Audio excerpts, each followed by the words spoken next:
Ruse de guerre, or ruses of war. Picture this scenario.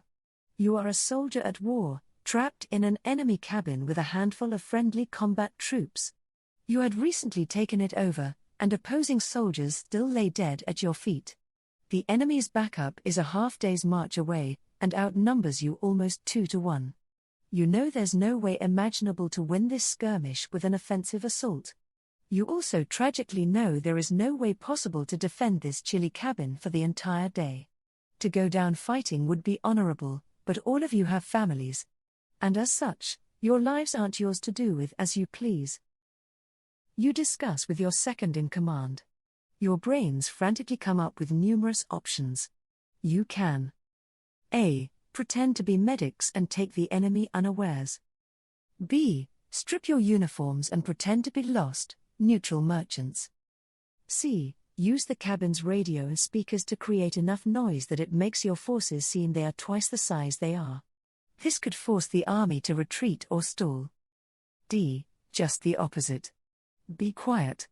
And welcome the enemy. Which would you do? Since we cannot predict the chances of any of these succeeding, we'll deem they all have an equal success rate. Only 3 of these 4 tactics, however, are considered a legitimate ruse of war, while 1 remains illegal. Ruse de guerre, or ruses of war, are generally unconventional means of warfare, which often employs deception. International humanitarian law, or IHL, lists these as legal under the rules of war. Before international law, though, in the ancient period, we still hear stories of ruses being used. The most famous example would be the Greeks using the Trojan Horse to infiltrate Troy. Greek soldiers hid inside the giant horse, which was then presented to the Trojans as a gift. Once night fell, the Greeks burst forth from the hollow shell and sacked the city. In 326 BCE, one of history's greatest tacticians, Alexander the Great, performed a ruse leading up to the Battle of Hydaspes, in India. Caught on one side of the Hydaspes River, with Indian King Porus, and his army of chariots and war elephants, preventing his crossing on the other, Alexander paraded up and down the bank. While being mirrored by Porus, Alexander and a small contingent broke off, and the main crux of his army continued down the bank as usual, carrying Porus's army with them on the other side. This allowed Alexander to cross unimpeded at the other end of the river. Needless to say, victory was in the cards for the Macedonian. Back to the cabin. And your decision. Let's say you choose A. You would be in step with what Heinz Hagendorf, a German soldier, attempted during World War II. Impersonating a member of the Red Cross, Hagendorf reportedly fired on American soldiers from out of an ambulance. Choosing B puts you in the same camp as the Q ships which originated in Britain during World War I.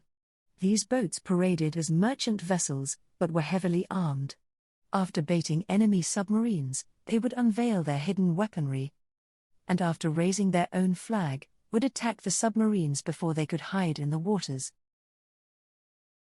Option C is a strategy used during the Siege of Detroit, during the War of 1812. Despite being outnumbered, British Major General Isaac Brock, and indigenous Shawnee leader, Tecumseh, pretended their forces were much greater in size, to demoralize the Americans guarding Fort Detroit. After sending letters exaggerating their number of First Nations warriors, the joint army would light individual campfires at night, instead of one per group. This gave the illusion of a force many times bigger. General Hull, who was guarding the fort, surrendered without a fight. Your last option is by far the most questionable. Not in terms of its legality, but of its effectiveness. In medieval China, the Romance of the Three Kingdoms describes a glamorized account from earlier, in ancient China. Zhuge Liang, one of China's greatest strategists, representing the Shu, was about to be under siege from a Wei army, represented by Sima Yi. The Wei army far outnumbered the Shu, so Zhuge Liang needed a plan.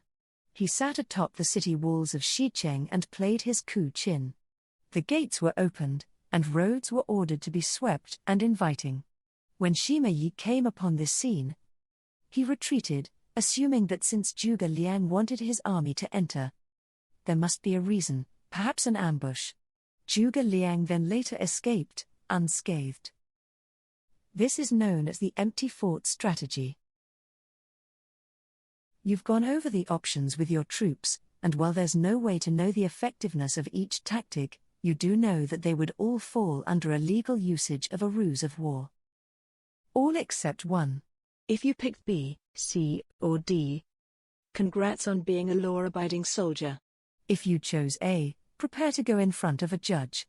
Ruses of war do not cover attacks on an enemy while impersonating a medic. We spoke about Heinz Hagendorf earlier. Well, the German was put on trial for this act and found guilty. Ruses of war do not permit an army to lie about an armistice, attack while waving the white flag of surrender, nor to attack under the flag of another nation. Or in Hagendorf's case, a Red Cross emblem. Which one was your favorite ruse? From the Trojan Horse to the Siege of Detroit, let us know in the comments. And be sure to subscribe. Thanks for watching Made in History.